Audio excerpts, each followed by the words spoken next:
The biggest leak of secrets in history. This is about the truth.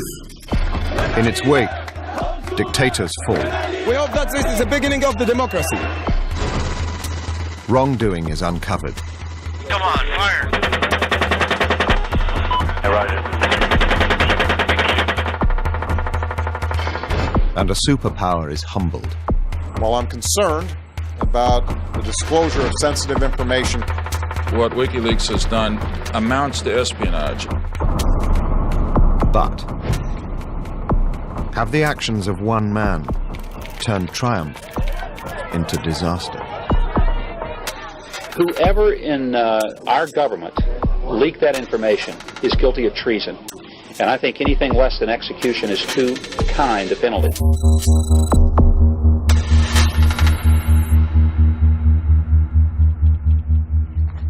So, anyway, I'm going to ask you no question you have not been asked before in a burst of originality. So, you see, first question, not the most original question.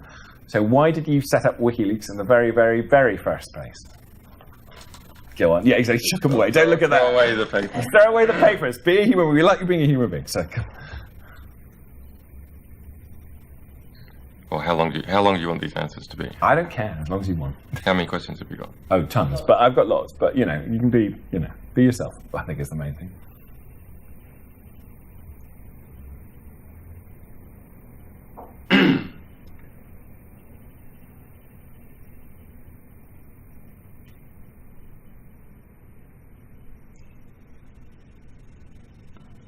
We all have certain talents and abilities and capital, and we all live only once. And we all have our own temperament and come from a particular culture. The combination of my temperament, the knowledge that I knew, the capital I had, and the culture that I came from, the Australian culture, resulted in a belief that I could change the world in a certain way that would appeal to me philosophically. Born in Australia in 1971, Julian Assange attended 37 schools as a child, started and dropped out of a physics degree at Melbourne University, and established himself as Australia's foremost hacker, his tag Mendax, translation given to lying. In 1996, he was prosecuted for a hack into telecoms giant Nortel, his conviction one of the world's earliest. In 2006, he set up Wikileaks as a website openly committed to whistleblowing, seeking classified information worldwide. As the secrets poured in, Assange recruited a German deputy, Berlin-based computer programmer Daniel Domscheit-Berg. How did you get involved? It was plainly easily by joining a chat room, so that's all it required back then. In that respect, he is very friendly, he's a very intelligent guy, and in that respect, it's fun talking to him. And that's why I actually decided to start working with him. I thought it's a good thing. It's about informing me and informing others as human beings, citizens, consumers, about what's going on in this world. It's not about politics, it's just about enabling people to be better people.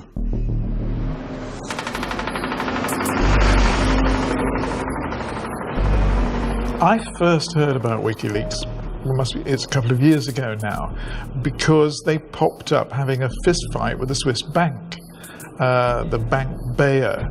Bank Bayer got some kind of injunction to stop WikiLeaks from publishing their accounts. And anyway, it didn't work. And I was rather impressed with them because they actually succeeded in seeing off this Swiss bank. So I thought, oh, these guys are smart. It's difficult to defeat Swiss banks and their lawyers. They kind of experience the Streisand effect, which is that if you want to remove something from the internet, you'll only get more attention.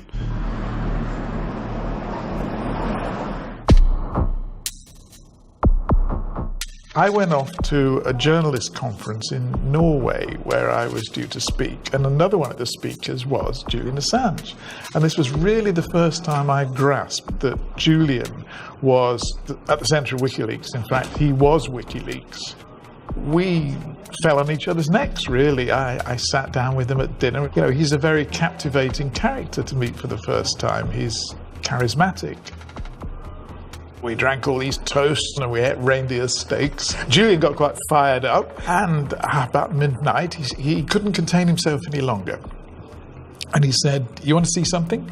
Come with me." And we went up to my room in a hotel where this conference was taking place. And he fishes out of his backpack, computer on a screen, and then he said, "Look at this." And this thing began to play. Stay firm. And open courtyard. Yeah, Roger. I just estimated there's about 20 of them. Yeah. Oh, yeah. Julian explained to me that what I was watching was a gun camera video from a scandalous incident in which 2 Reuters employees had been killed, although they were civilians and completely innocent, in the streets of Baghdad. That's a weapon. Yeah.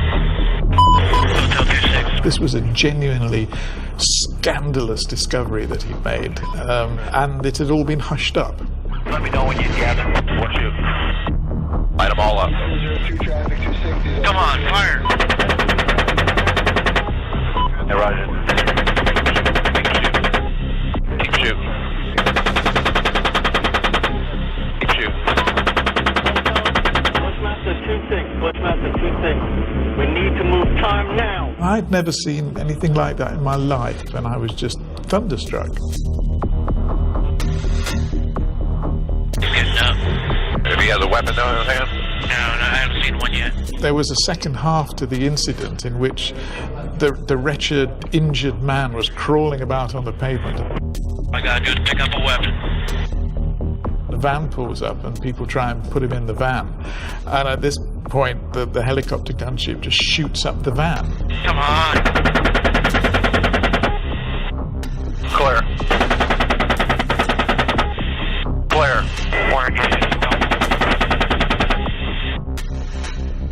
Coming around clear. Roger. And the van, it turned out it was just a man taking his kids to school, and his kids were shot up in the van. It was all horrible. I lost him in the I got him. Oh yeah, look at that, right through the windshield. He said that he got this from military sources, and he was very, very secretive about it, but also incredibly excited. Well, I cannot say, for reasons of source protection, when I first saw that footage, clearly, or where. All institutions, are engaged in unjust activities. So, when trying to find the information that will likely lead to a state of enhanced justice, we look for that information which the institution does not want to be released. I have always said that censorship, while it is something to condemn, it is always an optimistic signal. It is always an opportunity, because censorship reveals the fear of reform by knowledge. Before the world's media, Julian goes public with the helicopter gunship footage. Edited for maximum impact, he calls it collateral murder. This is a prime example of what needs to be exposed. We need to know about these kind of things in order to know what our opinion on these kind of conflicts should be. And that's not just the fact that if we support this war or not. It's also about understanding what human beings become when they are in a war for too long. You're clear. I'm above you. These were things that should have been made known, and by making them known, Julian actually performed a great journalistic service. What it did do, of course, was cause a huge hue and cry inside the US military, because from then on, they were really concerned about where this had come from. And I don't think there was any clue. I don't think they had any clue. It had popped out from nowhere. Camp Hammer, Iraq, home to prime suspect Private Bradley Manning. Manning was an intelligence analyst. He'd enlisted after being thrown out of the family home for being gay. At Camp Hammer, His job was to assess the information held inside CyprAnet, a huge secret US military database. The allegation is that harsh treatment of Iraqi detainees persuaded Manning to transfer 500,000 confidential military and diplomatic cables out of CyprAnet into Wikileaks' hands. He'd never have been a suspect if he hadn't chatted on his computer, calling himself Bradass87, to Adrian Lameau, one of Assange's few rivals for most famous hacker in the world. Lameau earned his cult status in 2004 after breaking into a string of secure databases. It also got him a criminal conviction.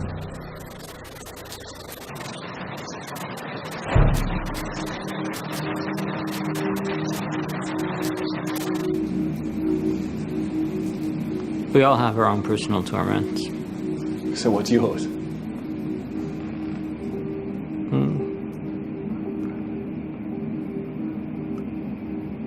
Retelling this story over and over again. And why is it a torment?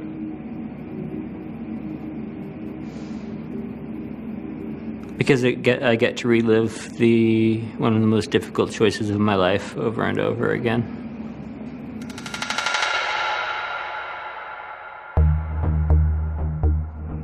I first heard of Bradley Manning when I heard from Bradley Manning in May of 2010.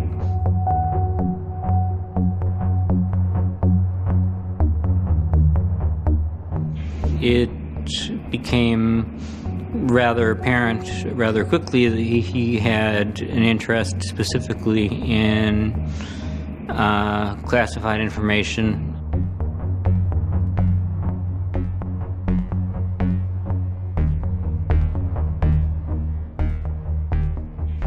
I became worried specifically at the precise stage where he disclosed to me that he had leaked 250,000 State Department cables to Wikileaks.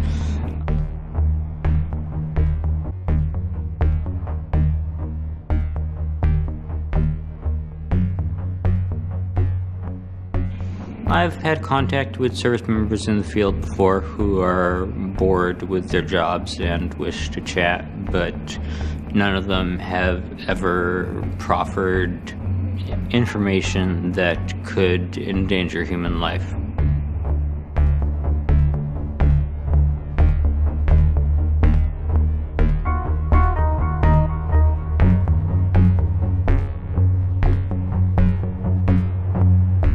I made arrangements to have a chat with some counterintelligence agents based out of California. They were extremely concerned about what Mr. Manning was producing.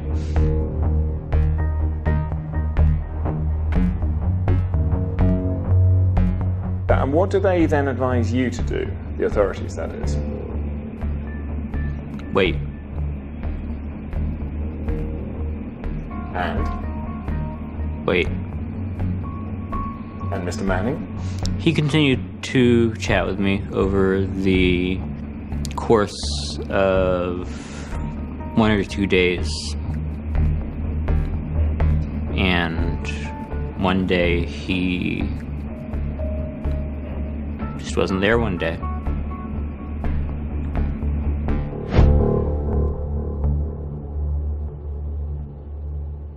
Well, this is like, for any organization working in this field, I think that's when the worst thing happens.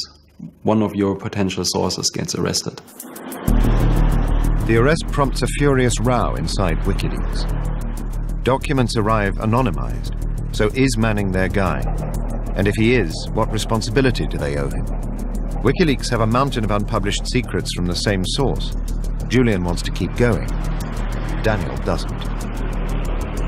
I think the proper reaction would have been to just stop whatever it was that we were doing and focus on finding out if we can help this guy and by what means, and not to go on with any kind of material that might be attributed to him. Why? Well, you don't want to put him into more trouble than he actually is in. It is nice to help courageous people who seek justice. I mean, that's very easy to do. But it is more that they enter into a larger process. They are the seed that starts a larger process, but the larger process is also necessary. It's a kind of a defining moment for this whole procedure. And this is also, I think, a defining moment in respect to responsibility. We should have stopped thinking about ourselves at that moment.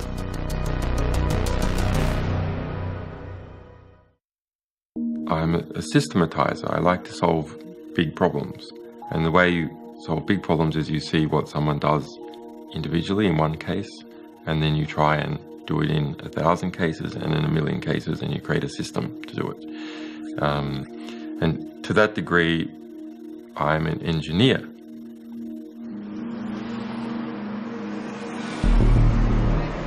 Bradley Manning's arrest leaves WikiLeaks split over what to do. But it also alerts the world's press to their hoard of secret documents. June 2010, I read a little story in The Guardian, which said that the Pentagon were running a big leaks inquiry. They'd arrested a soldier. They were accusing him of giving a treasure trove of secrets to this organization called Wikileaks that nobody very much had ever heard of.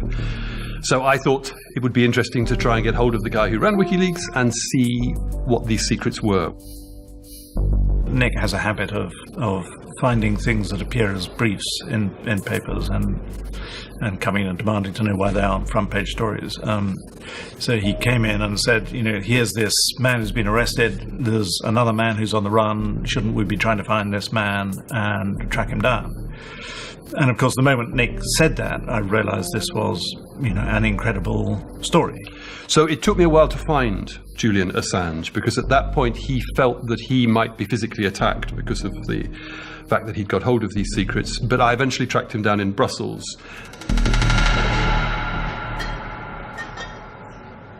We had a 6-hour session.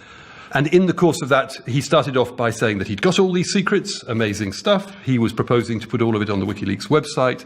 But very quickly, he came round to agreeing that it would be better to feed this stuff out through an alliance of mainstream media organizations. Pretty quickly, we came to an agreement that that ought to be The Guardian and the New York Times. And then the discussion was really about the practicalities of which package of secrets to disclose first and how to get them back to the UK without being busted. And so this fascinating plan emerged. 6-hour conversation? Yes. What was your first reading of Julian when you see him? I liked him. He's very bright and he is fun. He's good sense of humour. And this was an extremely exciting prospect. These secrets really, really were powerful because they told us the untold story of the war in Afghanistan and the war in Iraq and the diplomatic history of the United States. I mean, these are huge subjects. So my impression of him was that this was a very bright, likeable, rather brave, very hard-working guy. He comes back and says, we've got a deal. We all gather in Alan's office, the editor's office. Nick is saying, here's what we have to do. We have to immediately ring up Bill Keller, the editor of the New York Times, and get him to join in this deal with us. And we're all goggling, you know, what? I got a phone call from Alan Rusbridger at The Guardian, who began by asking in sort of portentous tones whether we had a way of securing a secure line. And I said, no, we don't really. We're not the National Security Agency. And so he proceeded in a sort of roundabout way to tell me that they had access to a rather large trove of information, and was I interested? And of course I was. Well, I had just gotten back from a couple weeks in Pakistan covering the insurgency there, and so Dean Baquet called me and said, we have a special assignment for you in London. We need you to go over and meet with some people at The Guardian. So I hopped on the plane the next day for London. We had to have an American partner to maximize the source protections for the source or sources who were probably American. We had already contacted Der Spiegel. We had no idea that WikiLeaks were already in possession of such a great pile of material. So we had no idea if there would be something really important coming up.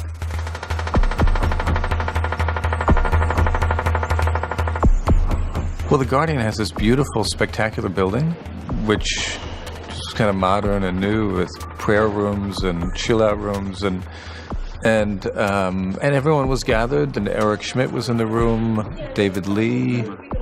We go and commandeer a room here on the 4th floor of The Guardian. And you stick notice up on the door saying no entry, keep out. And we equip it with a set of terminals and a shredder. We're not supposed to talk to anybody else in the building. I'm not to speak on my cell phone. I mean, it's all very cloak and dagger. And then Julian made his appearance, and it was kind of a grand appearance. Yeah, and then that's how it began. The war logs are written by US soldiers reporting military incidents immediately they happen. These field reports are emailed first to their superiors in Kabul and then on to Washington. You've got to understand it was huge. It was 93,000 files, 93,000 lines on a spreadsheet. They are in chronological order, but that's about all the order there is to them. All done in completely incomprehensible military jargon. You know, they would say things like EKIA. Turns out it means enemy killed in action. How did we know? WIA, which is wounded in action. The whole thing is like the Rosetta Stone.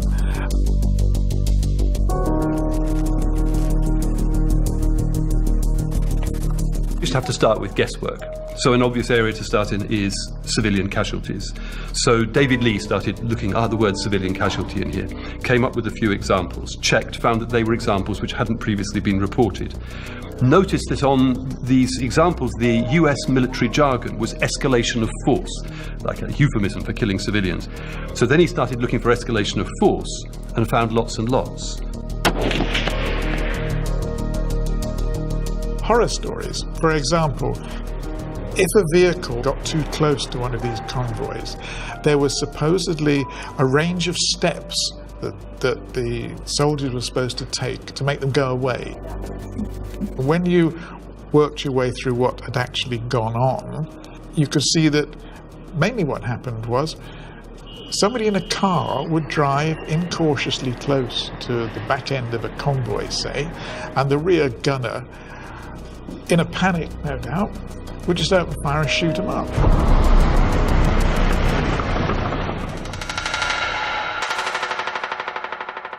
Over 76,000 individual events, and although it was only classified secret, not top secret, the shadow of various top secret operations leaked into the material.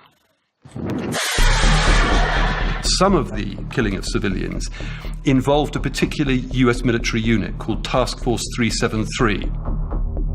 Task Force 373 was that there was a assassination team that was out killing people, killing Afghans who they thought were Taliban, not in a battle situation, but in a kind of a night raid situation. I mean, hundreds and hundreds of names. Those targets are of such high value that it was considered to be acceptable if in the course of killing the target, they also killed civilians in the surrounding area. And you think, oh my God, this is horrible. It's horrible, and it's been concealed because TF-373 was one of those dirty little secrets about the war.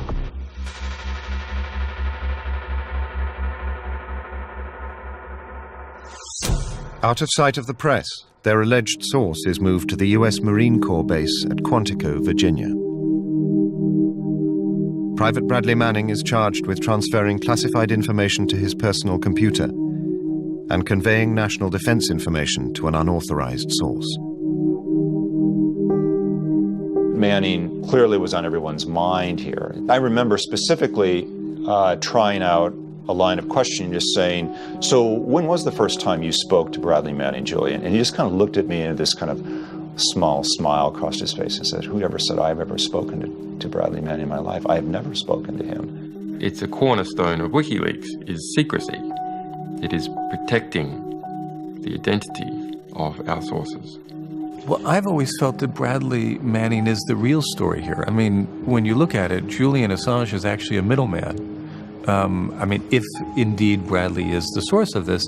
And it really means that I mean, Julian is kind of more of a transmitter to a website, or a transmitter. I mean, he's more of an agent for the work that someone else did. And Bradley is the story. I mean, depending on how you look at it, he's either the demon or the hero of the story, but he is the one that unleashed, you know, a tidal wave of information on the world. I don't know what motivated Lamont in that situation, but I think Lamont will go down in history as one of the great thinks of all time. Because at some stage in all this, you say, treat this almost as a confessional. Why did you say that? Those are not my words.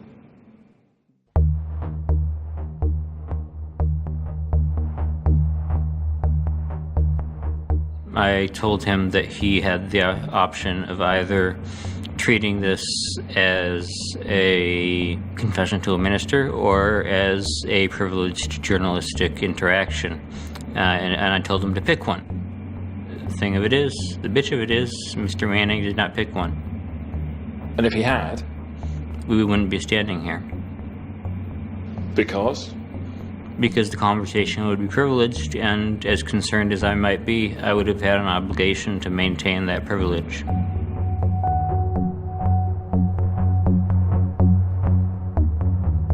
To promise someone the secrecy of a confession and then to turn them in to the federal authorities right afterwards is one of the most dishonest, horrible things you can do to another person. And it's a real violation, I think, of all kind of human standards.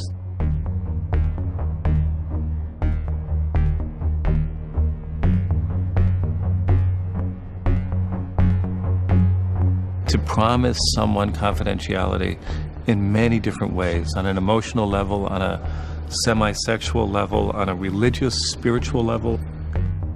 To promise it on all those different levels and then to violate it is something just uniquely dishonest. You know?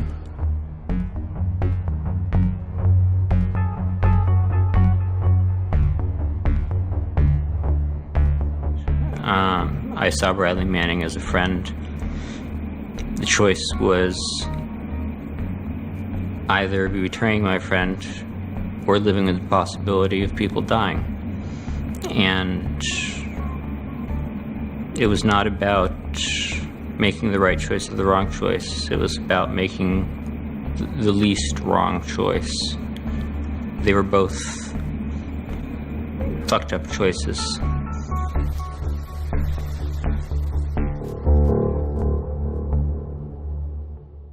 When I did a conference at Berkeley, and I said there, are you a journalist or are you an activist? I thought, who cares? You know, isn't it more interesting just what you let the information speak for itself? But why is it? Well, you know, as far as journalism is getting information the public doesn't know and processing it, verifying it's true, giving it to the public in various ways. Well, I'm a journalist. But if I had to choose between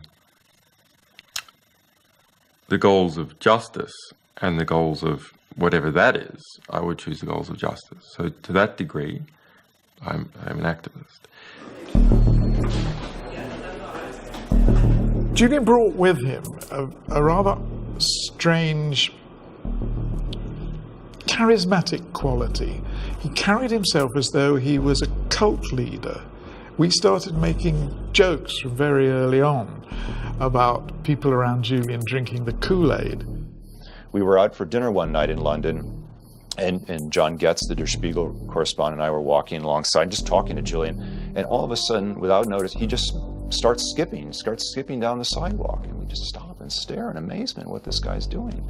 And he kind of turns around, he does a U-turn, comes skipping back to us, stops right there, and then just resumes the conversation as if nothing had happened. Just kind of the way this guy was.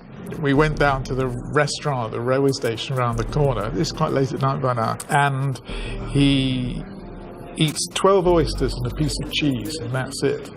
Anyway, then I say, Julian, have you got anywhere to stay tonight? And he says, no. Okay, well, you better come and stay with me, you know. So I took him round to our flat and gave him a bed, except he didn't sleep in it. Because what he did was he sat up all night with his laptop doing secret squirrel things.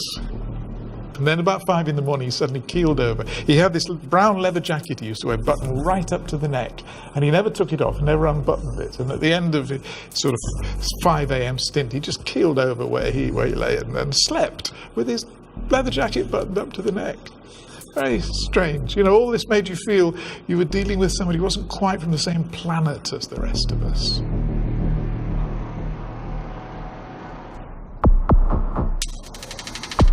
An unexpected issue threatens the mold-breaking alliance between hacks and hacker. Redaction. In legal jargon, removal of all details, however incidental, that could identify someone.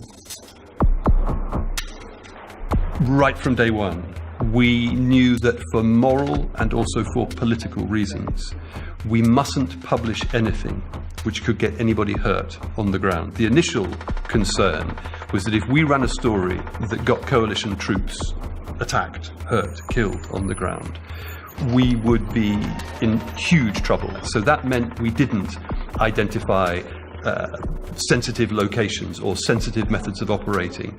As we went on, it turned out there was a different concern as well, which was that quite a few of the operational reports from military units identified Afghan civilians who had given them information on the ground.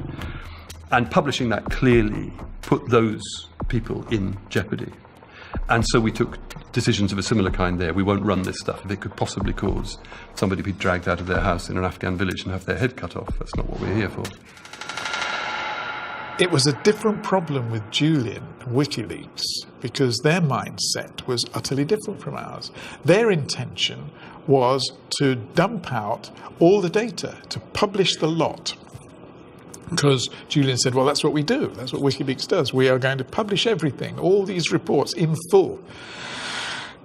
And so we said, well, Julian, we don't think you can do that. You know, in fact, we really don't want you to do that. We all went out one night to quite a well-known Moorish restaurant called Morrow. We all sat down around a table and we had dinner. And we said, Julian, we've got to deal with this question of informants. You know, you have got to understand that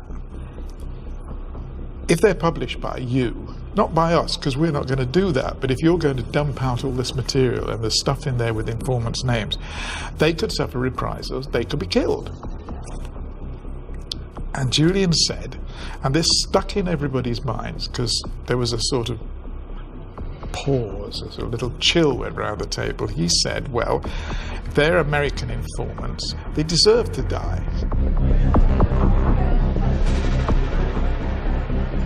That was his attitude.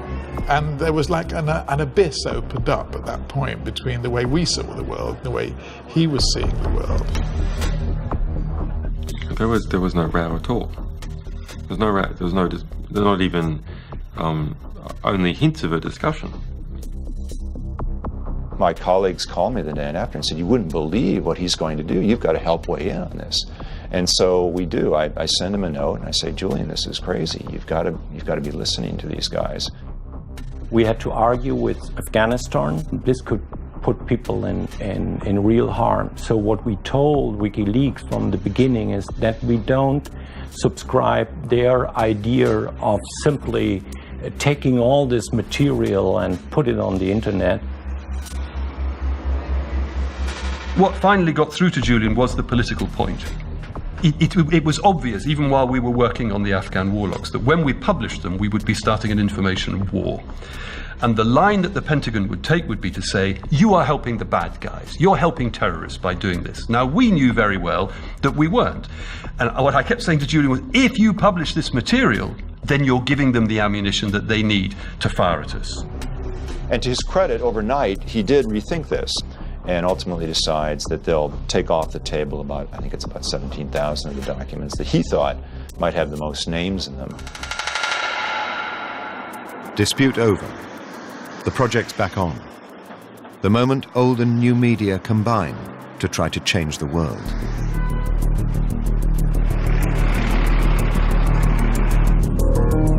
Picking a time is tricky, right? It's like we had to deal with our time zone, the Guardian's time zone. It was a crazy way of publishing because we published something ridiculous like 17 pages. Yeah, it was a complicated kind of Rubik's Cube of a collaboration. I had a very hard weekend. It's a mixture of adrenaline and excitement and anticipation. I think it's one of the great things about being in newspapers. You sometimes have these extraordinary moments when something you've created, it wasn't a bomb going off or a plane being shot out of the sky or something. It was a newspaper story that was simultaneously being discussed in every capital city in the world. The Guardian from this morning, 14 pages about this topic. We turned Wikileaks and Julian into global rock stars very, very quickly, because as soon as we all published in that way, all three major international news organizations, everybody in the whole world seized on it. And WikiLeaks changed in that moment from being some guys with a website to being international weather changers, you know? While I'm concerned about the disclosure of sensitive information, I really am appalled by the leak, condemn the leak. You know, these documents highlight issues which we've long known about, and in fact that we've incorporated into our revised strategy. For about 48 hours, the whole world was talking about civilian casualties and Task Force 373, all these important things we'd found in the war logs database. And then the Times in London went to the WikiLeaks website and found documents which clearly put in jeopardy the safety of identifiable Afghan civilians. That handed the initiative back to the Pentagon and the White House, who immediately came out with a very effective soundbite. WikiLeaks has got blood on their hands, blood on their hands. And that then became the story. That was extremely frustrating because we had known from the outset that we were going up against the most powerful media manipulation in the history of this particular planet. And we had just made their job easier for them. Or to be clear, Julian Assange had made their job easier for them. The world is a dangerous place. I think we're at war and these documents are classified. I can't imagine this happening during World War II. But the people who've leaked these documents could have blood on their hands. Well, the reality was that we hadn't taken care of any kind of redactions in respect to the material that we had promised it about, which was the Afghanistan publications. So none of this had been taken care of. This is where I think the whole story shifted a bit to publishing for the sake of publishing. And that's where I think you're crossing some kind of a line that doesn't make sense to cross. So that's just when you show power. You can show that you can do it because no one can stop you, but what's the point of that? Other than becoming another organization in this world that just does what it wants and cannot be stopped by anybody. We actually started to work on this because we wanted to stop organizations that couldn't be stopped. You know, so it's a kind of a contradiction to me.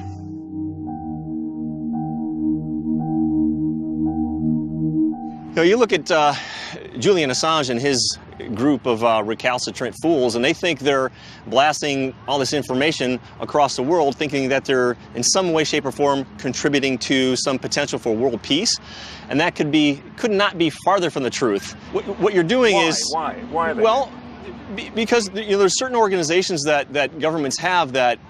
You know, we all heard the trite expression, the trite term that you need the dirty guys to do the dirty jobs. There are dirty jobs out there, jobs that need to be done. Right, so 373, you buy that 373 existed? I mean, there's no doubt 373 does exist. It is still in existence. Are they still going by that name? I'm not at liberty to say. It does exist, and their job was they were responsible for getting a lot of these high-value targets into custody and not into custody, just taking some of these guys out. Take them out of the food chain. Take them off the Christmas card list, if you will. No more birthdays. 373 was in the business of stopping birthdays a lot of the times, and that's perfectly acceptable for the task that they were given. The release of these documents are potentially severe and dangerous for our troops, our allies, and Afghan partners. Most of those names were meant to be there. It is right for them to be published. It is right to publish the names of politicians, generals, bureaucrats, etc. It is also right to publish the names of those people who've been killed and murdered and who need to be investigated. And it is right to publish the names of all incidental characters who themselves are not at serious and probable risk of physical harm. Were there any sort of villagers or so on who gave information that might lead to reprisals? There were some villagers who had given information. So that is a regrettable oversight, but it is not merely our oversight. It was the oversight of the United States military, who should never included that material and who falsely classified it, and who then made it available to everyone, and who it then got out.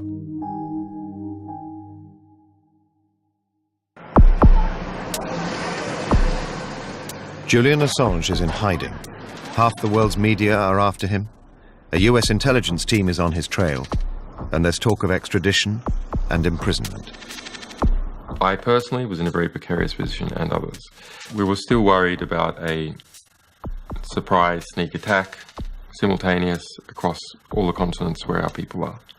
We also knew that we had a CIA task force assigned to us, some 120 people working in the Pentagon against us, and other organizations.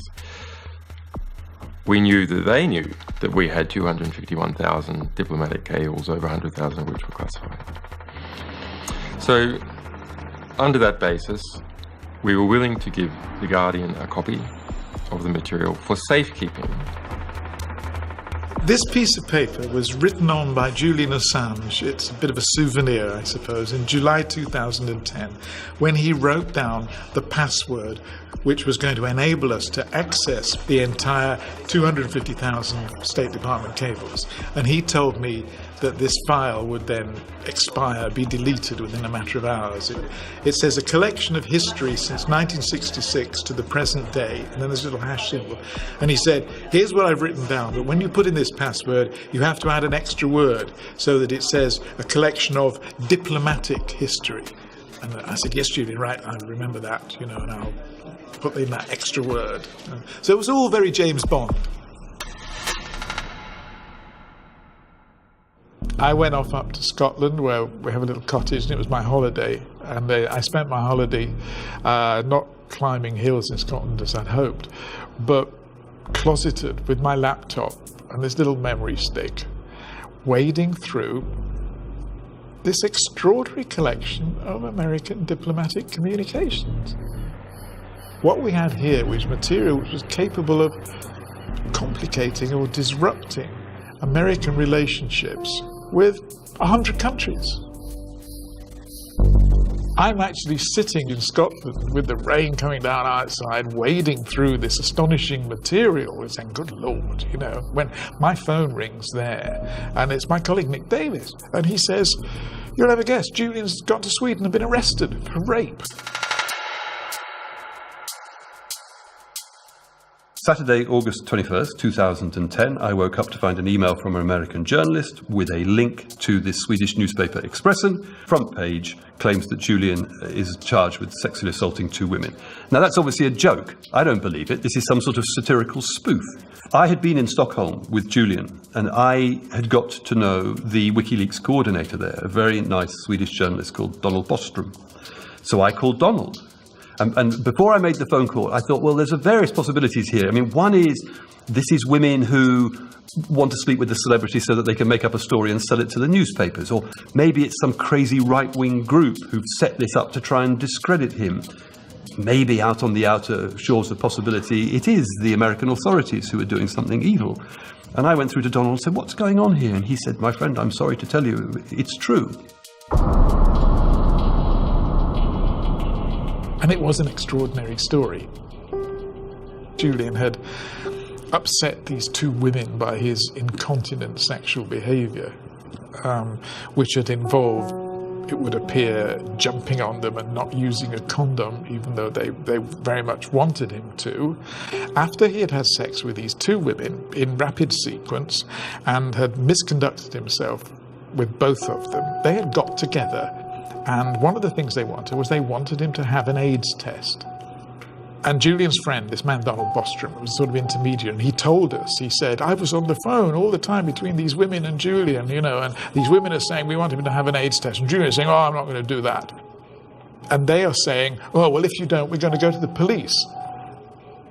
And by the time he's agreed this, it's 5:10 on a Friday in Stockholm, and apparently you can't find a clinic that's open at that time in Stockholm, so he didn't have the AIDS test. So the women made good their threat and went to the police.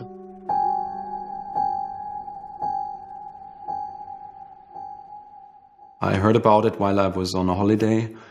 I thought, that's just not possible.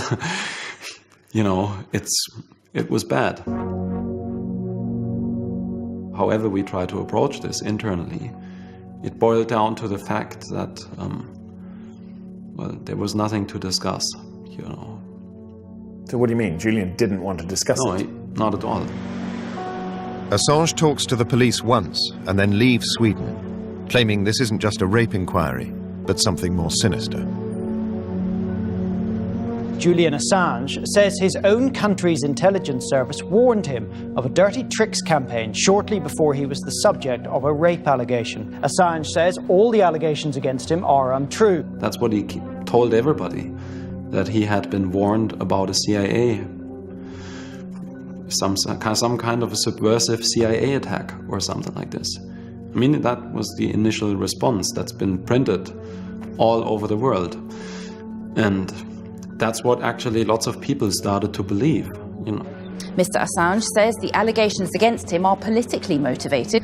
Swedish prosecutors want to question him about 3 allegations of sexual assault and 1 of rape. No, I said, well, whatever the cause is, you know, if that's the accusation, then we'll have to organizationally work with that. And that might maybe mean that you go a step back for a bit. Jemima Khan said she supports him despite not knowing him. I'm here because I believe this is about the principle of the universal right of freedom of information. To see Julian tweeting and giving mainstream media comment, which clearly suggested that this was some kind of American dirty trick, was very distressing, because the guy is supposed to stand for truth. And that wasn't true. I am hopeful that justice will be done. I am not saying that I know that Julian is guilty of a crime. I don't know the truth about that. I'm saying that Julian misled the world when he claimed or hinted that there was some kind of conspiracy by the Americans behind it.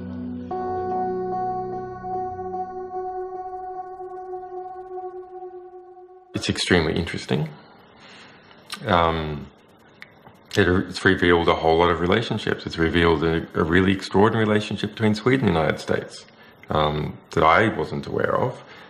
Even my most cynical interpretations of Swedish geopolitical behavior didn't encompass what the actuality is. It's revealed interesting relationships about the EU, that essentially the elite in one country in the EU and the elite in the other countries in the EU all agree to crush their respective populations for each other.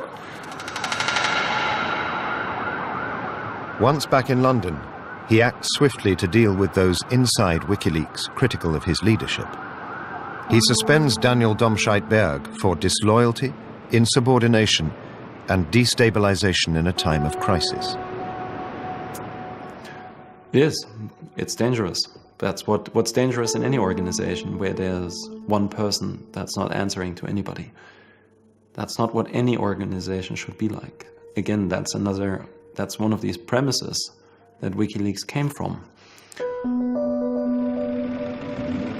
Assange's newspaper allies are rather more concerned about their next scoop: 360,000 military cables from Iraq.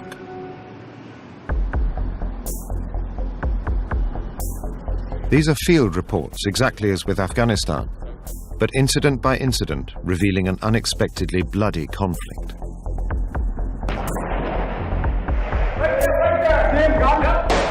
The main revelation in the Iraq material was about the deaths, really.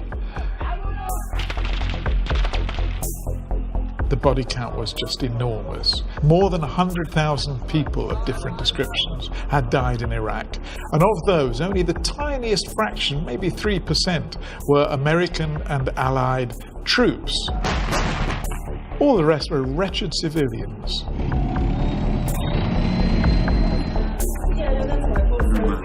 I pulled out a lot about the abuse of detainees by Iraqi security forces.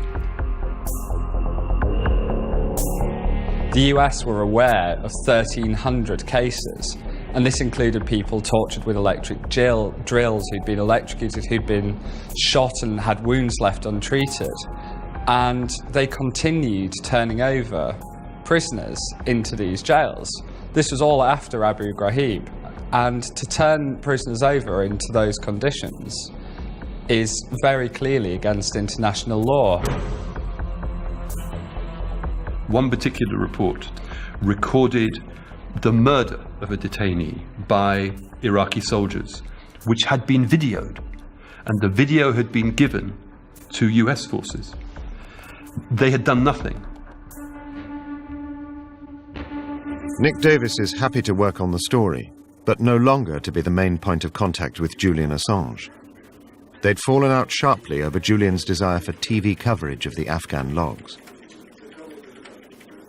I discovered that Julian Assange had gone off to 3 other media organizations and given them the entire Afghan war log database, and furthermore given them the stories which we had worked so hard to find in there. And he understood very well that news organizations won't put resources into stories unless they're given a guarantee that they will publish first. He had given us that guarantee, and on that basis we had poured tens of thousands of pounds. And he'd gone and given this stuff away. And what was even worse was that we were keeping this thing secret, because UK media law makes it so easy for the Pentagon to go to court and get an order to prevent us publishing. Secrecy was essential. And he'd just blown our secrecy apart. And at a personal level, we trusted that guy. And it was amazing, just breathtaking, that he had done that. It's one of the extraordinary things about British journalism. It is the most credit-stealing, credit-whoring, backstabbing industry I have ever encountered. And Nick Davies is a part of that industry. The deal was that we wouldn't bring TV in until the last moment. So we did that precisely. He said, this was always part of our agreement. Now, if he'd said that to you or somebody else, it would have been a lie, but he might have had some chance of being believed. But he was saying it to me. I'm the guy who made the agreement with him. I'd had multiple conversations about this agreement. He made it up. But I thought what was interesting was, I think he believes the things that he invents. So when he says that to me, I think at that moment he believes it, which makes it worth saying. And it's the same when, for example, he's talking about the 2 women in Sweden and tries to pretend that this is all dirty tricks by the Pentagon. I think he believes it. I think most people who get close to him go through this process. You start off liking and trusting him, and then suddenly this kind of monster appears from behind the scenes. Where on earth did that come from? You suddenly discover this extraordinarily dishonest man. I don't know that I've ever met a human being as dishonest as Julian. It is not possible to have a large, powerful media group that isn't corrupted. At all? At all.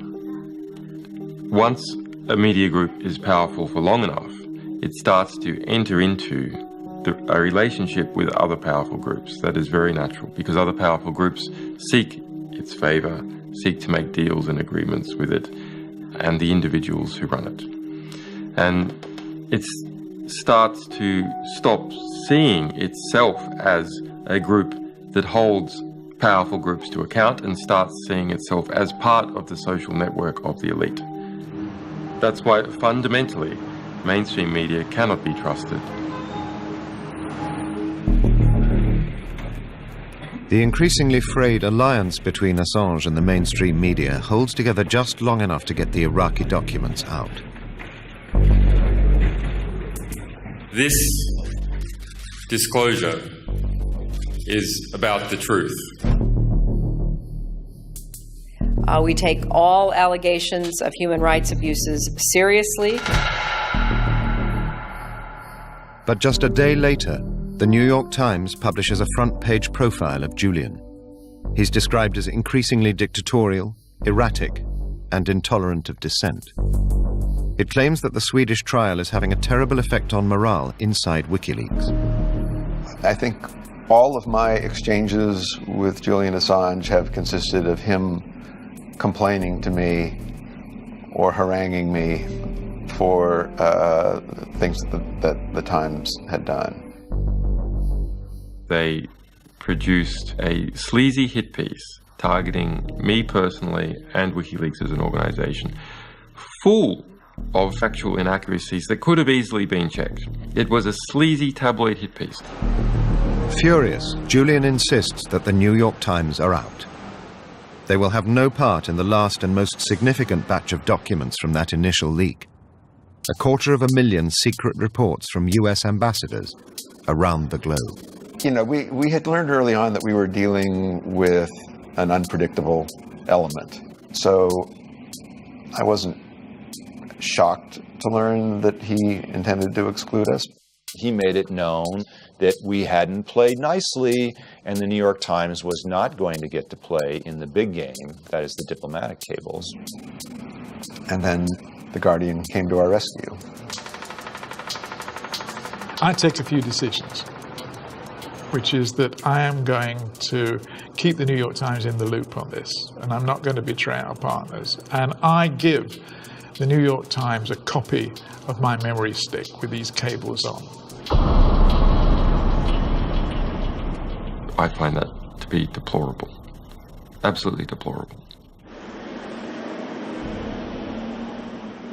Julian bursts in, accompanied by his lawyer, Mark Stevens, and his other lawyer, Jennifer Robinson. So a troop of lawyers and Julian.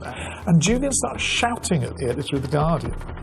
There followed then a kind of sort of 7 or 8 hour meeting, which included everything from, blustering and aggression and bullying and tantrums. The New York Times is the thing that makes him go crazy. Every time the subject of the New York Times comes up, he starts ranting again. Late in the night, he said, well, the New York Times is out. I don't think we have an agreement with The Guardian, but we have an agreement with Spiegel. And I said, well, Julian, then you don't have an agreement with Spiegel because we went a long way with The Guardian and the New York Times in the whole project.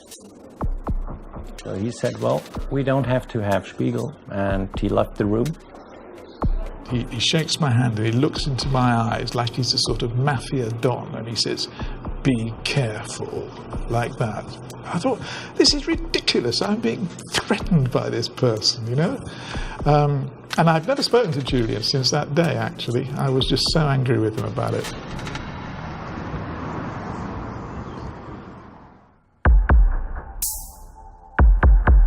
With the partnership between Assange and his mainstream media allies in increasing disarray, their alleged source is now being held in ever tougher conditions.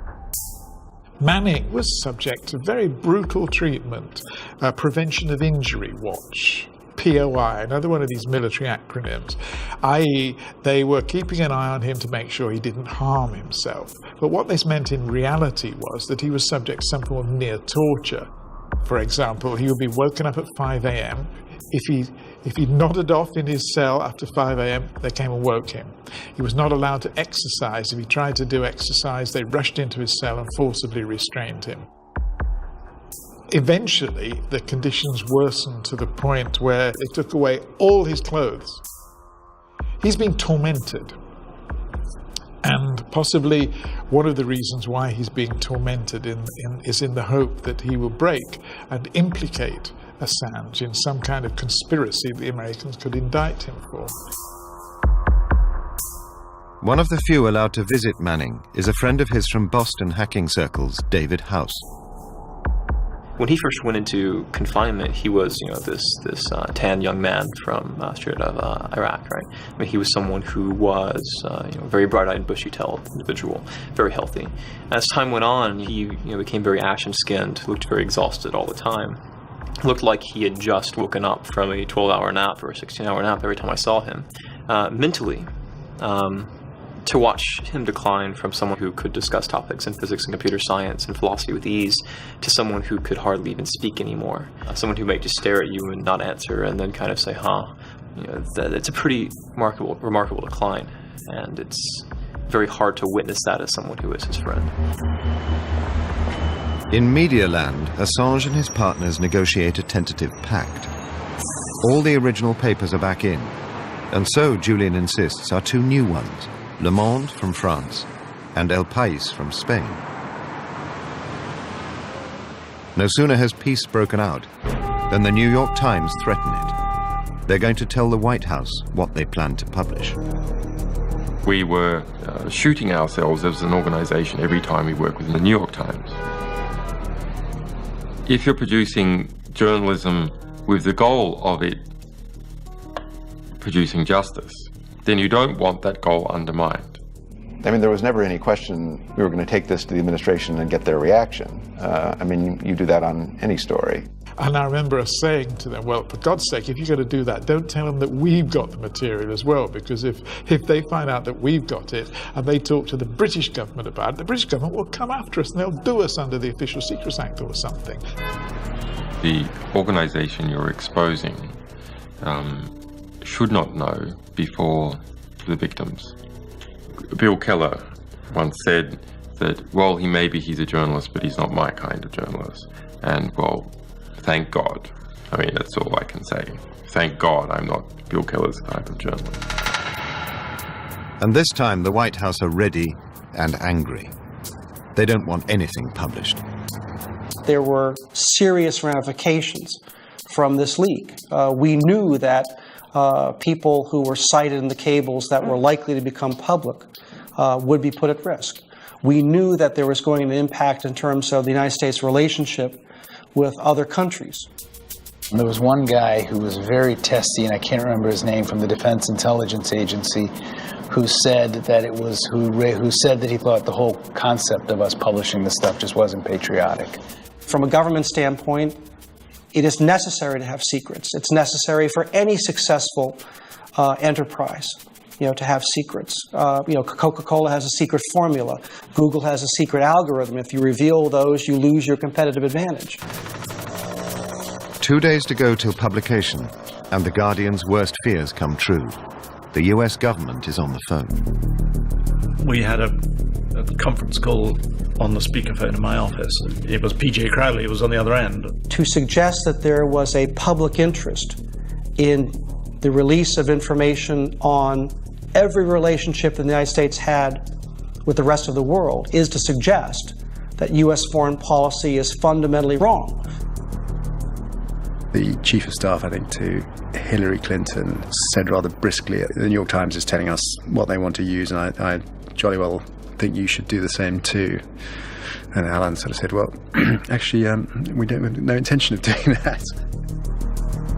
I said, well, why don't you tell me what's of concern to you? So they then, for about 5 minutes, they started reading out the numbers of individual cables. And they said, there's cable number 1, 2, 3, 4, 5, and it's about this, this, and this. There's cable number 238, for example, and there's cable 4, 5, 6, 7, and so on.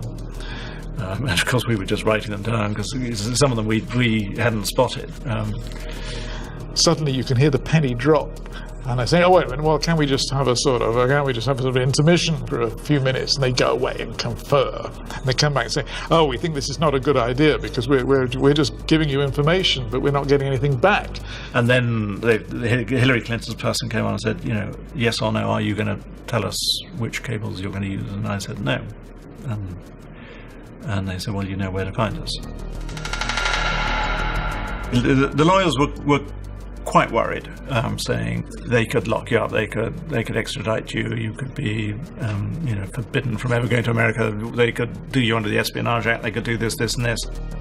We use these cables to inform U.S. foreign policy. It is perfectly appropriate that the reports on these discussions be confidential.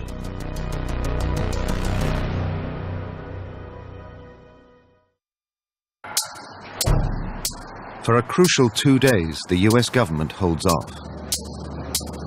The messy alliance of 5 papers from 5 countries rushes to publish the biggest scoop for decades.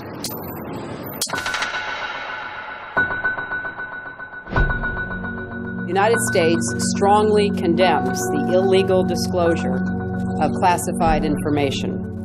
There was the most amazingly inflammatory material about Russia, that it was a mafia state.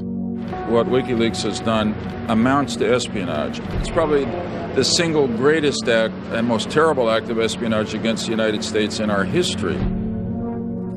Secretary of State Hillary Clinton asked State Department people to gather DNA samples on foreign diplomats, which, as far as I know, is a violation of the Vienna Convention. It's illegal under UN law for diplomats to be directly operating like spies. Information warfare is warfare, and Julian Assange is engaged in warfare. Media impact was, of course, tremendous. Very few people understand the scale of the impact because every country has had its own tremendous scandals. The way to deal with this is pretty simple. We got special ops forces. I mean, a dead man can't leak stuff. The State Department is the one, in this case, who are completely burned. All their diplomats are outed in terms of their candid assessments. They're the ones sitting in these capitals who now have to face these very leaders and counterparts the very next day who are reading what they told them in these very cables. How embarrassing is that?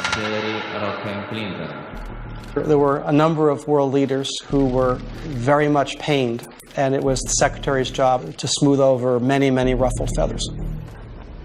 They ranged from extremely painful conversations to understanding and even lighthearted conversations. She was talking to one foreign minister, and he goes, "Hillary, don't worry about it. You should see what we write about you."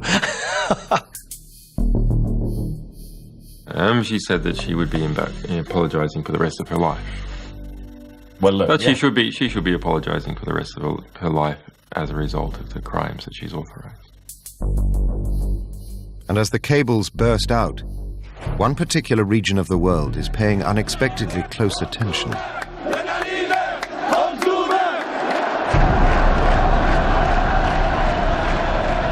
hope that this is the beginning of the democracy. Good things happen, you know, and I mean, you would have to say the consensus view in the West at the moment is that the revolutions in North Africa and the Middle East have been good.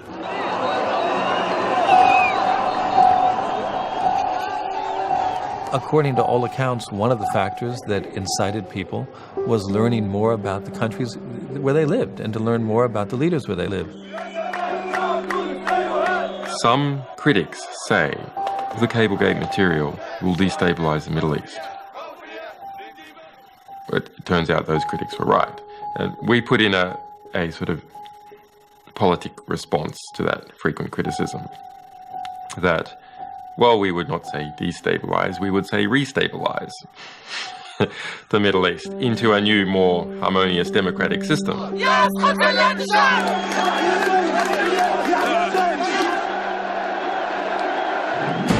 Behind bars in Britain tonight, the founder of the whistleblowing website Wikileaks is refused bail.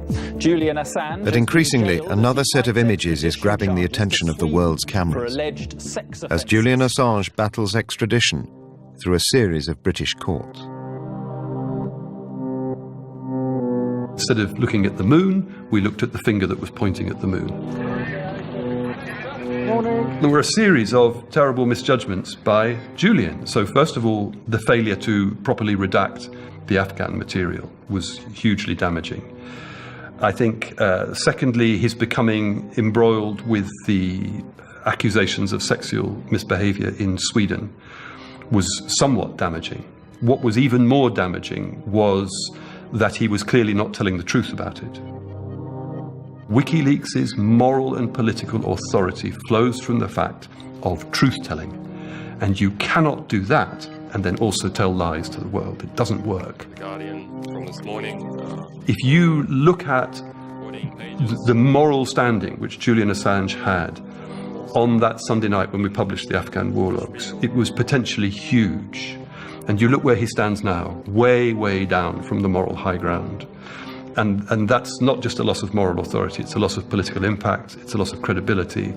And insofar as there is this character, Bradley Manning, awaiting trial, it's a loss of all the potential benefit that might have gone in his direction. Bradley Manning faces 20 new charges. One of them, aiding and abetting the enemy, carries the death penalty.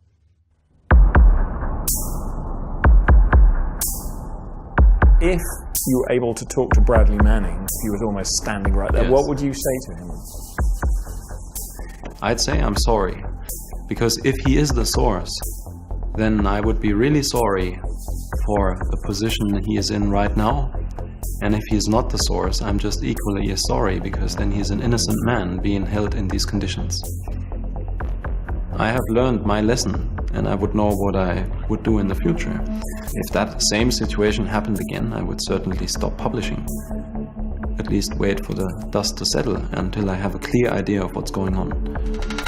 With these publications, all these, the Afghanistan, Iraq, and the cable material, this is historic material. It's not like it ended the war. A few months, give or take, don't really matter, but they might matter to someone in a particular situation.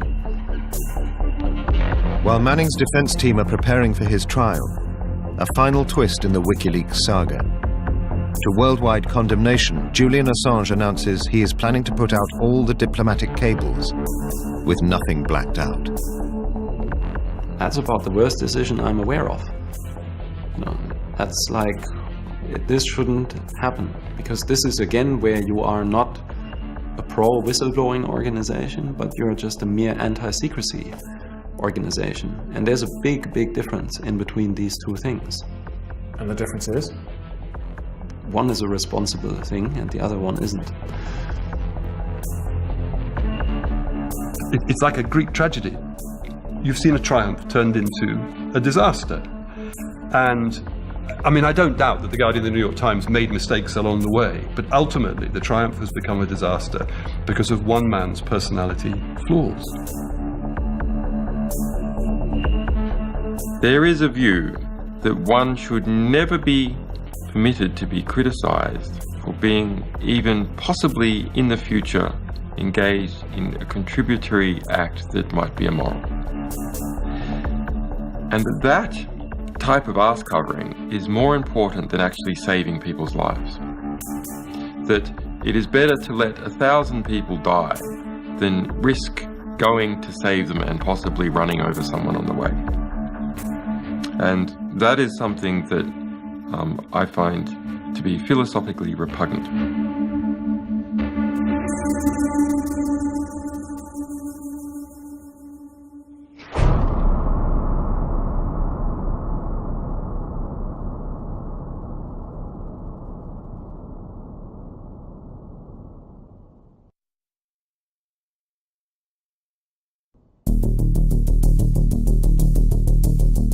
Next Saturday at 9 on More 4, Right Royal, revelations on the life of a woman who astonished and defied convention, Prince Philip's mother, the Queen's mother-in-law.